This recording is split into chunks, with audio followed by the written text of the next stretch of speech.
अस्सलाम वालेकुम नाज़रीन, आपको ABN की जानिब से और हमारी जानिब से ईद मुबारक। और यकीनी तौर के ऊपर आपकी ये ईद अच्छी गुजरी होगी, रमज़ान मुबारक बहुत ही अच्छा गुजरा होगा। और आज ईद की मुनासबत से ही हम कुछ मिक्स ही गुफ्तगू करेंगे। और हमारे तमाम मेहमान जो हैं वो अगरचे जर्नलिस्ट हैं, लेकिन हम कोशिश करेंगे आज सहाफ़ती गुफ्तगू से हट कर ज़रा ज़िंदगी के जो तजर्बात हमने जो अपने मेहमानों का इंतखाब भी किया है कि वो दो जनरेशन से किया है। कुछ हमारी इस जनरेशन के, कुछ हमारी पहले वाली जनरेशन के हैं।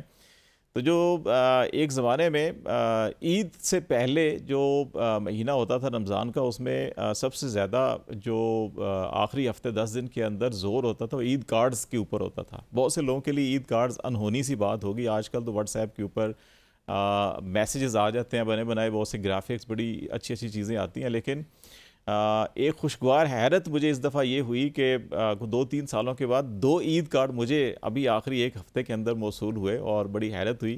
स्पीकर नेशनल असम्बली याद सादिक साहब ने और एक रेड क्रिसेंट की जानिब से आया। तो लगता है कि कुछ इदारों में अभी भी पुरानी रवायात बाकी हैं। तो उस हवाले से कुछ हम चिट चैट करेंगे, कुछ हालात क्या हैं, ईदें कैसे गुजरती थी, अब कैसी गुजरती हैं, और ईद होती क्या है, खुशी कब होती है इंसान को अंदर से, और कब इंसान ये फील कर सकता है। ये सारी इस किस्म की गुफ्तगू करेंगे। हमारे साथ डॉक्टर फारूक आदिल साहब मौजूद हैं, बड़े सीनियर जर्नलिस्ट हैं, 3-4 किताबें लिख चुके हैं और अभी 3 किताबें जो हैं कि आजकल ये लिख भी रहे हैं, उसके ऊपर भी हल्की सी इनसे बात करेंगे। उनके साथ तशरीफ़ रखती हैं तंजीला मदर साहिबा, TV होस्ट हैं, एंकर हैं, बहुत से इदारों के साथ वाबस्ता रही हैं। हम आज TV में एक ज़माने में इकट्ठे हमने काम किया हुआ है। बहुत शुक्रिया तंजीला आपका भी।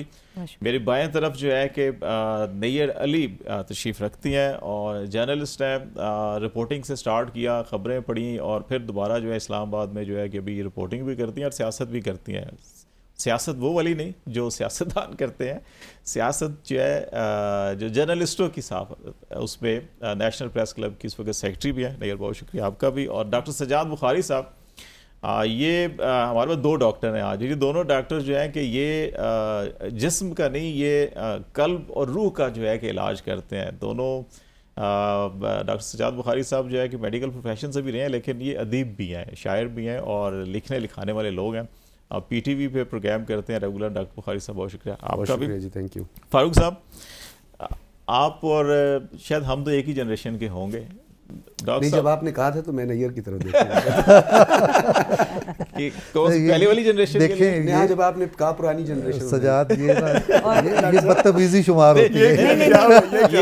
ये प्रेस क्लब में मद्दे मुकाबल पैनल में इलेक्शन लड़ते हैं, तो ये अपनी सियासत चमका रहे हैं। ये उसका जो है कि ये बदला ले रहे हैं। लेकिन आप सबको ईद मुबारक भी, यकीनी तौर के ऊपर आपकी ईद बड़ी अच्छी गुजरी होगी। और डॉक्टर साहब ये बताएं कि बड़े मराहिल देखे, बड़ी सियासत भी देखी, तारीख़ भी देखी, तारीख़ लिखी भी आपने आपकी किताबों के अंदर। जो सबसे पहली तो आपका अफसाना था वो सफ़रनामा था, एक आंख में अमेरिका। फिर जो सूरत नज़र आई, आपकी शख्सियत, बहुत से लोगों से आप मिले, हमने जो बुला दिया। और फिर अब जो आपकी किताब है, जब मुअर्रिख़ के हाथ बंधे थे, हालांकि मुअर्रिख़ की जो है ज़ुबान बांधी जाती है, आँखें बंद की जाती है, लिखने के लिए हाथ बांधते हैं बल्कि काट देते हैं। तो ये सारी ज़िंदगी आपने बहुत करीब से मुशाहिदा किया, देखा चीज़ों को, और आपने उन लोगों में से जिन्होंने कलम बंद कर दिया उनको कहीं ना कहीं पे। तो ज़िंदगी को आज से 2-4 दहाइयाँ पहले और अब आप देखते हैं, ये जो ईद त्यौहार हम जिस अंदाज के अंदर मनाते हैं, तो क्या तब्दीली आपने देखी है, मुस्बत, मनफी? मेरे ख्याल में ना एक खुशी, तो खुशी का ही दिन है ना, ईद खुशी को कहते हैं।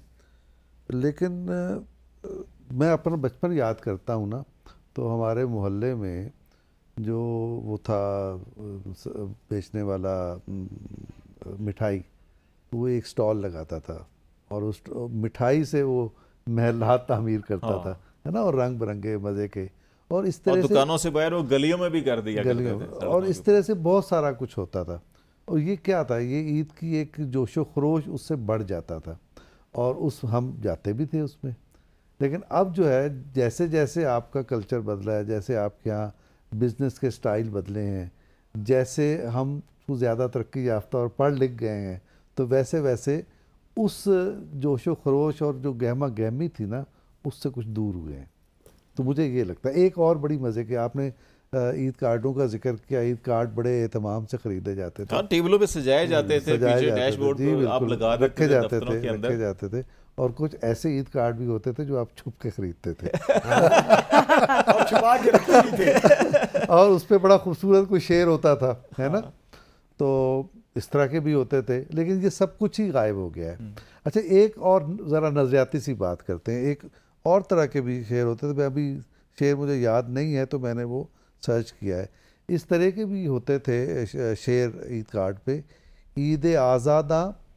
ईद आज़ादा शकोहे मुल्को दी, ईद महकूमा हजूम मोमिनीन। हाँ, तो इसको आप फ़लस्तीन में देख सकते हैं, ये सूरत कश्मीर में देख सकते हैं ना, है ना।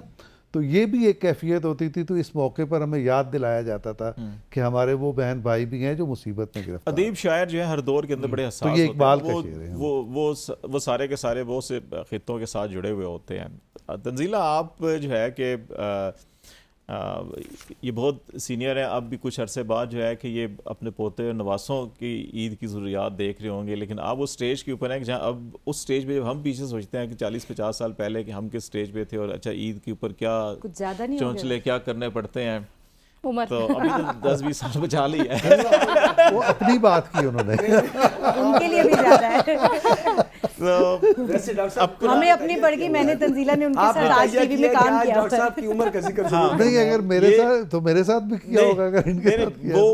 वो अपना बचपन, डॉक्टर साहब का बचपन, और अभी जो आपकी जनरेशन नहीं है 4-5 साल वाली। अच्छा, मैं आप लोगों की जिंदगी आसान कर देता हूँ। मैं 60 साल का हो गया हूँ तो लिहाजा आपको किसी को शक व शुबा नहीं करना चाहिए। तो ये सारे त्यौहार और ये चीजें जो है कि वो अब नहीं, मैं 60 साल का हो गया। क्या फीलिंग्स होती हैं आपकी? बचपन को याद करते हैं ना, एक तो वो होता है ना, और एक ही होता है कि वो आपके सामने बहुत से लोगों का बचपन है जो आपके हाथों में है। और मैं तो सोच रहा था कि वो नौजवान यहाँ पे आज होगा, लेकिन आप गाड़ी में बंद कर रहे हैं। नौजवान नहीं, बंद तो नहीं करके, बंद होने वाला तो नौजवान नहीं हो। But thank you so much बुलाने के लिए। आपको बहुत ईद मुबारक, आपके देखने वालों को ईद मुबारक। देखिए, वो कहते हैं वक्त जब बदलता है ना, उसके तकाजे बदल जाते हैं। जो हमारी जनरेशन के लिए बहुत फ़न था, वो शायद आज की जनरेशन के लिए बहुत बोरिंग है। लेकिन आज की जनरेशन के लिए जो लुत्फ़ है हर चीज़ का, वो हम जैसे लोगों को समझ नहीं आता। तो आपको एडजस्ट करना पड़ता है। ट्रांजिशन इसी का नाम है और तगय्युर इसी का नाम है। तो शायद हम सारे ही अपनी अपनी, क्योंकि मेरा बचपन गाँव में गुजरा है, और गांव में जो सबसे बड़ी हाईलाइट होती है वो ये कि आपका आपके ख़ानदान इकट्ठे होते हैं और आप अपने ख़ानदानों, और फिर ज़ाहिर है जो लड़कपन है मेरा वो सारा हॉस्टल्स में गुजरा है। तो उसकी जो हाईलाइट थी वो ये थी कि गांव वापस जाना है और रिश्तेदारों से मिलना है। महीने 2 महीने बाद छुट्टियां मिलती थी और ईद की थोड़ी सी छुट्टियां ज़्यादा होती थी। वैसे तो आप वीकेंड के लिए जाते थे सिर्फ। तो वो सारा फेज़ तो हमेशा आप चेरिश करते हैं। ये तो इंसान की फितरत का हिस्सा है कि जो गुजरा हुआ वक्त होता है वो उसको चेरिश करता रहता है। और मेरा ख्याल है बचपन को तो आप कभी भूलते ही नहीं, ईदी लेना। लेकिन अभी जो वक्त है मैं उसको बहुत इंजॉय करती हूँ। मेरा बेटा अभी 3 साल का नहीं हुआ। मुझे ऐसे लगता है कि बहुत बरसों के बाद मैंने ईद मनाना शुरू की है। यानी कि पहले मुझे कुछ अरसे का, क्योंकि जाहिर है कोई 2 दिहाइयाँ हो गई टीवी पे आते हुए, आप वो नहीं आपका वो रहता ना कि लिबास नया लेना है, क्योंकि हर वक्त ही हम बने समरे टीवी पे खुद ईद मनाता है। हाँ। फिर दूसरों की ईदें बनाता है, और फिर जब जनरेशन नई आ जाती है तो फिर उनके साथ नहीं। लेकिन वो हमारा, आपको पता ना कि ईद पे तैयार होना, क्योंकि हम टीवी पे हर वक्त ही तैयार होते हैं, तो वो ईद वाले दिन तो आप कहते हैं कि आज थोड़ा सा सादगी से दिन गुजर जाए। लेकिन जब से जावीर साहब पैदा हुए उसके बाद मैं उनसे मैचिंग करती हूँ, उनका कुर्ता एक ले लेती हूँ, उसके बाद अपने कपड़े ढूंढती रहती हूँ, अपना सूट सेलेक्ट कर लेती हूँ, फिर उनका कुर्ता ढूंढती रहती हूँ। That is a fun part कि मैं अपने बच्चे के साथ बहुत ज़्यादा इंजॉय करती हूँ। ये जो सारी चीज़ें हम बात करते हैं कि अब हम एक ट्रांजैक्शन के दौर से निकले ना, कि एक दौर था कि उस वक्त टेक्नोलॉजी इतनी नहीं थी। अब हम बहुत सी चीज़ें टेक्नोलॉजी के ऊपर आ गए हैं। तो उन टेक्नोलॉजी ने जो हमारे रवैये चेंज किए हैं, तो उनसे क्या जो वो एक रिश्तों की नज़ाकत और एहसासपन और ये सारी चीज़ें होती थी, क्या ये वो भी सारी ख़त्म हो गई, या टेक्नोलॉजी ने कहीं ना कहीं उसको भी जोड़ा हुआ है? देखिए, सबसे पहले तो बहुत शुक्रिया खालिद साहब आपका, और जहाँ तमाम मेहमानों जो हमारे साथ मेहमान हैं उनको भी ईद मुबारक, और आपके जितने देखने सुनने वाले हैं, ABN के जितने जो हमारे व्यूअर्स हैं उन सबको भी ईद मुबारक। मेरा ज़ाती ख्याल ये है कि मैं अगर अपनी बात करूँ तो मैंने अपना बचपन बहुत भरपूर गुजारा है। जॉइंट फैमिली सिस्टम थी, और फिर वो तंजीला की तरह गांव जाना, और गांव में सबसे बड़ी ईद ये होती थी कि अच्छा भाई हम गांव जा रहे हैं, क्योंकि सारी फैमिली पिंडी में रहती थी, तो दौड़ के गांव जाते थे ईद करने के लिए। नानी अम्मा अल्लाह उनको बख्शे, वो ईद से कुछ 4 दिन पहले आके बैठ जाती थी कि अभी छुट्टियाँ होनी है और मैंने नैयर को और बच्चों को ले के जाना है। तो वो एक बड़ी खूबसूरत याद है मेरे दिल में, और मेरी ख्वाहिश है कि काश जैसे मेरी वालदा की वफ़ात हो गई तो अब हमारे बच्चों को वो वाली चीज़ें जो है वो मुयस्सर नहीं हैं, वो वाली खुशियाँ उस तरह से मुयस्सर नहीं हैं। तो हमने ये चीज़ें बहुत इंजॉय की, फिर वो कार्ड्स वाला दौर और वो सारे दौर हमने सारी चीज़ें इंजॉय की हैं। बच्चे हमारे जो हैं वो मुख्तलिफ एक दौर में जी रहे हैं, क्योंकि वो पैदा ही मुख्तलिफ दौर में हुए। तो मेरा ख्याल है हर टेक्नोलॉजी और हर दौर की अपने पॉजिटिव और नेगेटिव पॉइंट्स होते हैं। हम वो बहुत सारी चीज़ें जो नहीं कर सकते थे अपने दौर में, हमारे बच्चे अब कर लेते हैं। वो क्लिक के साथ जो है वो अपने दोस्तों के साथ गेम्स भी अपने दोस्तों के साथ खेल रहे होते हैं, बातें भी अपने दोस्तों के साथ कर रहे होते हैं, ग्रुप वीडियो कॉल्स हो रही होती हैं, ग्रुप ऑडियो कॉल्स हो रही होती हैं, जो कि हमारे लिए तसव्वुर नहीं था। उन्हें ईद कार्ड की ज़रूरत नहीं है। लेकिन मेरा ख्याल है कि कहीं ना कहीं ये कमी ज़रूर है कि जो पर्सन टू पर्सन और वो जो दोस्तियाँ थी ना कि जी शाम सरे शाम बाहर निकल जाना है और दोस्तों के साथ खेलना है, दोस्तों के साथ गपशप करनी है, उसमें कहीं ना कहीं कमी आई है। और मेरा ख्याल है कि हमें इसको अप्रिशिएट करना चाहिए कि अगर हमारे बच्चे जो हैं उनकी दोस्तियां हैं और वो उनके साथ थोड़ा बहुत टाइम स्पेंड करना चाहते हैं, हालात और बाकी मामलात अपनी जगह हैं, उसके ऊपर बहुत सारी बहस हो सकती है, लेकिन मैं ज़ाती तौर पे इसको अप्रिशिएट करती हूँ कि अगर मेरे बच्चों के दोस्त हैं और वो उनके साथ टाइम स्पेंड करना चाहते हैं, उनके घर जाना चाहते हैं, उनको अपने घर बुलाना चाहते हैं, बाहर लॉन में खेलना चाहते हैं, तो मेरा ख्याल है ये एक बड़ा अच्छी और बात पेरेंट्स की है। मौजूदगी में जब सारी एक्टिविटीज़ होती हैं तो एक ही हेल्दी साइन भी होता है ना कि आप बिल्कुल लातल्लुक हो जाएं तो आपको बहुत से खदशात भी होते हैं जिस दौर में हम रह रहे होते हैं, और हर दौर के अंदर ये खदशात मौजूद है। लेकिन यहाँ पर खालिद साहब वो जो पिछली शुरू से गुफ्तगू हो रही थी उसके ऊपर मैं एक कॉमेंट ज़रूर करना चाहूँगी। डॉक्टर साहब आपसे गुजारिश करूँगी कि ये जो मेरे बाएं तरफ डॉक्टर सजाद साहब बैठे हुए हैं, इनके लिए कोई चश्मे का नंबर, कोई आई स्पेशलिस्ट जो इनको हम बुजुर्ग दिख रहे हैं, मैं तंजीला या कम से कम मैं, तो इनको कोई चश्मे का नंबर जरूर सजेस्ट कर दे, इनकी आई साइट चेक होने वाली है। नहीं, मेरे पास है गाड़ी रखी है। वो ना एक कही जाती इस तरह के अमराज में कही जाए, तेरा इलाज नज़र के सिवा कुछ और डॉक्टर साहब आप बलूचिस्तान की अपनी एक रवायात हैं और अभी भी बहुत सी रवायात वहाँ पे निस्बतन जो है कि बाकी जगहों के ऊपर दही इलाकों के अंदर बहुत सी तब्दीलियाँ हैं, लेकिन बलूचिस्तान में तब्दीली का प्रोसेस बड़ा स्लो है। शायद वहाँ पे टेक्नोलॉजी उस तरह से पहुँची भी नहीं है, या पहुँची भी है तो ज़रा लेट पहुँचती है वहाँ पे। तो आप ज़िंदगी को पीछे ज़रा 2-4 दहाइयाँ पीछे देखते हैं और अब जब देखते हैं और जब इस किस्म के त्यौहार वहाँ पे मनाते हैं या इधर भी बहुत से लोग आए हुए हैं मनाते हैं, तो आपको क्या एहसास होता है कि अच्छा ज़िंदगी में क्या अच्छी तब्दीलियाँ आई हैं, क्या ऐसी अक़दार हैं जो वाकई होनी चाहिए थी, चाहे जितनी भी कदीम हो जाएं उनको होना चाहिए ज़िंदगी के अंदर, वो आपकी क़ल्बो रूह के लिए, तस्कीन के लिए जो है वो बड़ी ज़रूरी होती हैं। बहुत शुक्रिया फ़र्स्ट ऑफ़ ऑल आपने इनवाइट किया, और आज बड़ा अच्छा दिन और आपने गुलदस्ता सजाया हुआ जिसमें तमाम गुल जो हैं वो नज़र आ रहे हैं अपनी अपनी खुशबू लेकर। मैं यहाँ पे एक बात ज़रूर कहूँगा कि ये ईद मेरे लिए थोड़ी सी क्योंकि खुशी की बात है। अक्सर आप शायर ने कहा है ना कि दिल के बाहर है पतझड़ मगर दिल में मौसम बहारों का है। इंसान का इनर या इंसान खुश हो तो तब वो खुशी समझता भी है और उसको आगे तक स्प्रेड भी करता है और आगे बढ़ाता भी है। ये पहली ईद होगी कि मैं अपने वालिद मोहतरम जो हैं वो इस दुनिया में नहीं है। 4 अक्टूबर को उनकी डेथ हुई थी, और मेरे लिए ईद की सबसे बड़ी खुशी होती थी कि मैं सबसे पहले अपने वालिद साहब से मिलने आता था, उनसे दुआ लेता था, उनके पैरों को छूता था, और फिर वो मुझे डायरेक्शंस देते थे कि बेटा इसके घर जाना है, वो बंदा फौत हो गया था वहाँ जाना है, उसकी कब्रिस्तान पे जाना है। तो एक तो ये पहलू है, मैं इसको उदास नहीं बनाना चाहता, लेकिन ये पहली ईद है जो मुझे अपने वालिद साहब की कमी महसूस हो रही है। 1 अक्टूबर के बाद, अक्टूबर में उनकी डेथ हुई थी। यहाँ पे आपने जो बात की ना, उसको हम इस तरह आसान कर देते हैं कि एक थी मैनुअल ईद थी और अब एक डिजिटल ईद हो गई है। अब डिजिटलाइजेशन हो गई है, असरे हाजिर के अपने तकाज़े, जैसे आपसे थोड़ी देर पहले भी बात हो रही थी। तो बहुत सारी चीज़ें ऐसी हैं जिसकी नफ़ी करने की ज़रूरत है, और बहुत सारी चीज़ें ऐसी हैं जो हमारी ख्वाहिशात हुआ करती थी कि कभी ऐसा दौर भी आएगा। तो मैं समझता हूँ कि हमारे बच्चे, हम जहाँ पे उनके लिए ईद की खुशियाँ इस त्यौहार में उनके लिए बहुत सारे लवाजमात का बंदोबस्त करते हैं, उनकी ख्वाहिशात की तकमील के लिए तगो-दो भी करते हैं। रमज़ान मुबारक के बाबरकत महीने में हम सब मिलकर जो है उनके लिए स्ट्रगल भी करते हैं कि कहीं कोई कमी, कोई नकाइस न रह जाएं कि हमारे बच्चे जो है वो उससे महरूम रहें।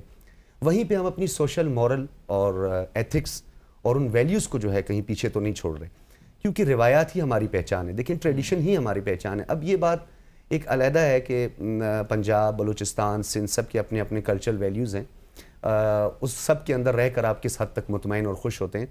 एक कमी जो मुझे महसूस होती है, जो हमेशा रहेगी, अभी 10 साल हो गए मैं इस्लामाबाद में, उससे पहले बलूचिस्तान में ईद हुआ करती थी। मेरे जितने भी दोस्त जो पुराने दोस्त हैं, जिनको पुराना चावल आप कहते हैं ना, जायकेदार चावल, तो वो आज बहुत मिस करते हैं, मुझे बहुत ज़्यादा याद करते हैं। और मेरी कोशिश ये होती है शायद मैं 1-2 दिनों में कोयटा चला जाऊँ। तो ये होता है कि तो आसान भी हो गया, रोड बड़ा। हाँ, अब ये जो खास तौर पर DI खान और ये यारिक वाली जो मोटरवे बने उससे काफ़ी ज़ोब वाला रोड थोड़ा सा भी शायद अभी तक इशू है वहाँ पे, अभी इशू है, लेकिन अब वो भी बहुत स्मूथ है। यानी कोयटा तक अभी आपको कोई प्रॉब्लम नहीं होती। कोई थोड़ा सा यारिक से लेकर द्राबन तक कोई 15 से 20 किलोमीटर है थोड़ा सा इशू, बाकी कोयटा ठीक है। अब यहाँ पे एक जो सबसे अहम बात है खुशी की बात, क्योंकि ईद का मतलब ही खुशी है। अब खुशी कैसे? देखिए खुशी आपके अंदर होती है, और खुशी तभी आपको आती है जब आप एक सेटिस्फैक्ट्री एलिमेंट आपके अंदर मौजूद होता है कि जी आपने हुकूक पूरे किए, आपने किसी का दिल नहीं दुखाया, आपने अपने फ़राइज़ पूरे किए हैं। और रमज़ान मुबारक का जो बाबरकत महीना है, इसमें जो भी आपने नवाफिल पढ़े, जो आपकी इबादत थी, उसमें आपका एक सेटिस्फैक्ट्री एलिमेंट ज़रूर होना चाहिए। और फिर जो सबसे अहम चीज़ ये है कि हम बाज़ औक़ात ये नहीं समझते कि खुशियाँ कहाँ हैं। खुशियाँ किसी को खुश करने में, किसी के चेहरे पर मुस्कुराहट लाने से। आप जितनी खुशी बांटेंगे उतनी आपको अंदर से खुशी होती है। यानी आप देखिए कि हम अपने अहलो अहबाब में देखें, अपने अड़ोस पड़ोस में देखें कि कहाँ जो है लोग मुश्किलात का शिकार हैं, चाहे वो फाइनेंशियल हैं या वो उनके कोई बड़े आज दुनिया में नहीं हैं या वो किसी दुख का शिकार हैं, तो हम उनके पास जाएं, तभी हम खुशियाँ बांटेंगे। और जब आपका इनर अच्छा होगा, साइकोलॉजी भी 2 तरह की साइकोलॉजी है। अब मैं भी उसको एक मैनुअल साइकोलॉजी कहता हूँ और एक डिजिटल साइकोलॉजी कहता हूँ। डिजिटलाइजेशन जब से हुई है तो उसमें यह है कि अब आप सोशल मीडिया के ज़रिए, व्हाट्सएप के ज़रिए एक मैसेज भेज के, किसी को वॉइस नोट भेज के, उससे आप ईद मुबारक, और ये बहुत अच्छी बात है, इससे हमें बहुत फ़ायदा भी हुआ है। लेकिन कम्युनिकेशन गैप जिस कार्ड का आपने और डॉक्टर साहब ने जिक्र किया, मैं भी उस तरफ आना चाह रहा, दोबारा इसी तरफ आना चाहता हूं। जो कम्युनिकेशन गैप भी और जनरेशन गैप भी है। अच्छा, उससे क्या हुआ है कि वो जो कुर्बतें थी ना, जो अब शायद काफ़ी हद तक दूरियों में बदल गई हैं, उससे रियलिटी से हम थोड़ा सा पीछे हट गए हैं। और अब हम असरे हाजिर या हम वो हर चमकती हुई चीज़ को जो है वो सोना समझना शुरू कर गए। तो ऐसा नहीं है, क्योंकि जब तक आपने एक अच्छा साजगार माहौल अपनी एनवायरनमेंट और अपनी फैमिली में आपने नहीं पैदा किया, तो फिर ये ट्रांसमिट होती है। देखिए ये चीज़ें सारी ट्रांसमिशन होती है। अब आप देखिए हमारा और वेस्ट का कल्चर बहुत मुख्तलिफ कल्चर है। हम और इवन मैं सब मेरी बात से इत्तफाक करेंगे कि वेस्ट काफ़ी हद तक हमारे कल्चर को अडॉप्ट करने जा रहा है, और काफ़ी हद तक वो जो हमारा माजी है, हमारा पास्ट है, उसको बहुत अच्छा समझता है और उस पर काफ़ी काम कर रहे हैं। और हम जिन्हें हमने अपने कल्चर पे काम करना था, अपनी रिवायात पे काम करना था, जो हमारे आबाओ अजदाद ने जो स्ट्रगल की थी, वो हमने ट्रांसमिट करनी थी और अपने बच्चों में मुंतकिल करनी थी, और उनको इस दरसो तदरीस में भी शामिल करना था उनके साथ ही, लेकिन हम वो नहीं कर सके। अब हमारे पास एक ही टूल रह गया कि जी information and education just for job. मैं ये समझता हूँ कि हमारी एजुकेशन और हमारी जो इस वक्त इंफॉर्मेशन जो हम दे रहे हैं अपने बच्चों को, उसमें एक चीज़ का फुकदान है। ये बड़ी पंच लाइन आप समझ लें कि हम तालीम तो दे रहे हैं अपने बच्चों को, लेकिन कैरेक्टर बिल्डिंग यानी तरबियत का जो है कि ये एक अच्छा, एक चीज़ और बड़ी इसमें जो कैरेक्टर बिल्डिंग भी होती है ना, उसके अंदर बड़ी जो हमारे ये त्यौहार जितने भी होते थे उसके अंदर तमाम फैमिलीज इकट्ठी होती थी। हम भी एक ज़माने में मुल्तान रहते थे, जब छोटे होते थे तो ईद के करीब कभी अगर आते थे या वैसे भी, तो जब ये अगर वो ट्रेन से आते थे मियाँ वाली साइड से, तो जंड बसाल शुरू होता था ना, तो पहाड़ों से खुशबू आना शुरू हो जाती थी, जैसे अपने इलाके में पहुँच गए, एक अजीब सी फीलिंग होती थी। या इधर से अगर आते थे फैसलाबाद के रास्ते से, तो जब आप ये जेलम और टिल्ला वाले इलाके से में आते हैं ना, तो फिर लगता था जैसे शायद हम कि ये अपना उस कल्चर सा फील आपको, वो पहाड़, दरख्त, नदी, नाले, तो लगता था अब शायद हम अपने इलाके में आ गए। अपने इलाके से तो मोहब्बत आपकी वो एक इनर चेंज होता सारा का सारा। अभी जो है कि हम ये जो डिजिटल दौर है कि आप दुनिया के किसी कोने पे बैठे हैं, लेकिन आपको ये जो एक आला है आपके पास, आप ये एक बटन दबाते हैं और आप इधर से कनाडा है, उधर से नॉर्वे है, उधर से कोई ऑस्ट्रेलिया में बैठा है, उधर से कोई चाइना में बैठा हुआ है, इधर आप पाकिस्तान में 5 शहरों में है, लेकिन सारे एक इस मोबाइल के ऊपर आप केक इकट्ठा काट रहे हैं, चाय इकट्ठी पी रहे हैं। ये और वो जो था कि सारे आके किसी एक हवेली में, किसी एक घर में, बड़े बुजुर्ग जहाँ पे होते थे वहाँ पे सारे इकट्ठे होते थे और फिर सारे एक दस्तरखान में बैठते थे। उनमें और इनमें क्या कोई फर्क? अच्छा, चीज़ें एक मैं बात जरूर करूंगा यहाँ पे जो आपने बात की थी। देखिए पहले के दौर और अब के दौर में, अभी जो आपने मोबाइल की बात की है, तो जो नफ्सियात है, नफ्सियात ये कहती है, और साइकोलॉजी में ये बड़ा एक अहम हमारा सब्जेक्ट भी रहा है कि साइकोलॉजी में हमेशा ये बात करती है कि ये जो कम्युनिकेशन गैप है या डिजिटलाइजेशन है, जो आप असर हाजिर बढ़ते जा रहे हैं आगे, तो वो जो एक सस्पेंस होता है, क्योंकि मेंटल डिजीज जितनी भी अब बढ़ती जा रही हैं, अब आप देखें बतदरीज पहले वेस्ट में था, बहुत ज़्यादा था, हार्ट और साइकोलॉजिकल डिजीज़ बहुत ज़्यादा थी, और हमारे यहाँ जो थर्ड वर्ल्ड कंट्रीज़ हैं, लेस डेवलप कंट्रीज़ हैं इंक्लूडिंग पाकिस्तान, हिंदुस्तान, यहाँ पे अब हम ये देख रहे हैं कि जो नफसियाती अमराज हैं उसमें बहुत ज़्यादा इजाफा होता जा रहा है, तो उसकी वजह शायद डिप्रेशन में बहुत, और उसकी एक वजह ये भी है।